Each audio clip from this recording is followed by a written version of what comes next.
Assalaamu calaykum. Ku soo dhawow page-ka samaynta heesaha Soomaaliga ah kuwii hore iyo kuwii dambeba. Page-kan waxaa la yiraahdaa sida ciwaanka kaaga muuqataba Somali Music Logic Pro X. waxaad ka heli kartaa sida loo sameeyo heesihii hore, heesihii dhexe iyo kuwii dambeba. waxaad ka heli kartaa marka fadlan soo booqo page-ka, subscribe saar haddaan hore kugu saarnayn, asxaabtaadana la wadaag, like-tana dhac ka sii, sidoo kalena commentiga noogu reeba wixii aad fikrad haysaan ama aad doonaysaan inaan soo sameyno ama heesta xiisaynaysaan. inta haddaan kaga nimaadno, waxaan doonayaa halkan idinku tuso maanta haddii ilaah yiraahdo heesta u qaadi jiray fanaankii weynaa Allah naxariistee la oran jiray Shay Miro Dacar, ilaah naxariis jannaha ka waraabiyo. heestan waxaa la yiraahdaa bishaaradii naftaydaay ama bishaaradii naftaydaay.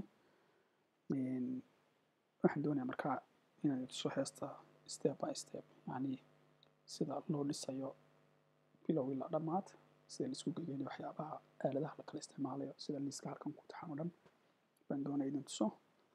marka intaynan u gudagelin yar baan doonayaa idin yarashada heesta, kadibna waxaynu u gudagali doonaa insha Allah sidii loo sameynayay. marka haddii ay markaan samaynta yara gudagalnay ku yara noqotay degdeg ama aad waxba fahmi weydo, yara istaajiso ku soo celceliso. barnaamijkan waxaa isticmaali kaliya isticmaali kara dadka haysta maxay kan Logic Pro haysta oo kaliya isticmaali karaya. marka yar baan sii daynaa, kadibna isku soo noqoynaa. daawasho wanaagsan.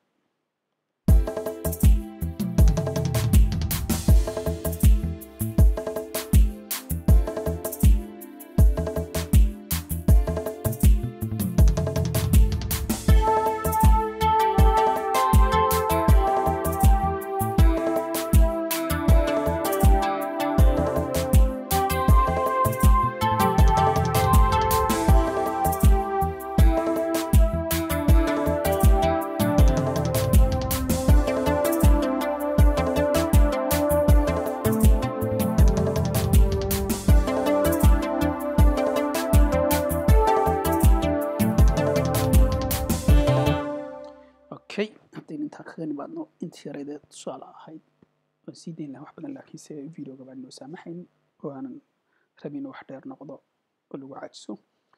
marka okay, let's begin. aan bilowno, aynu ku bilowno. let's begin with durbaanka baynu ku bilaabinaa halkan ugu horeysa. okay, inta yar inoo xidh,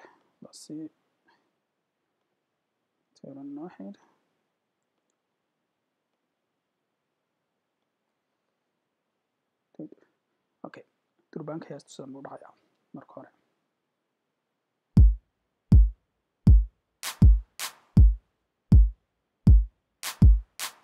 sawir soo dhawaale yar baan ku daraynaa.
intaa ka nimaadno intaas waa bayska heesta marka la dhisayo durbaanada iyo maxayday kooriska iyo shubaxda yar iyo boonkaha iyo bayska iyo waxaasoo dhan weeyaan mood halkana waxa ku jira riladii baa ku jirta marka aynu u nimaadno heesta meesha ka bilowmayso iyo dhaxtaalada iyo melodiga heesta iyo halku gelayo halkan weeyaan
okay intaasayna weegta asxaabta ood mahadsantiin booqashada noo soo boqoteen insha allah isarag dambe oo xiiso leh wixii fikrad ka qabtaan heestan ama wixii aad fahmi weydeen ama heesaha kale page-ka yaalaba ee doonaysa inaad ka caawiyo always welcome saaxiibayaal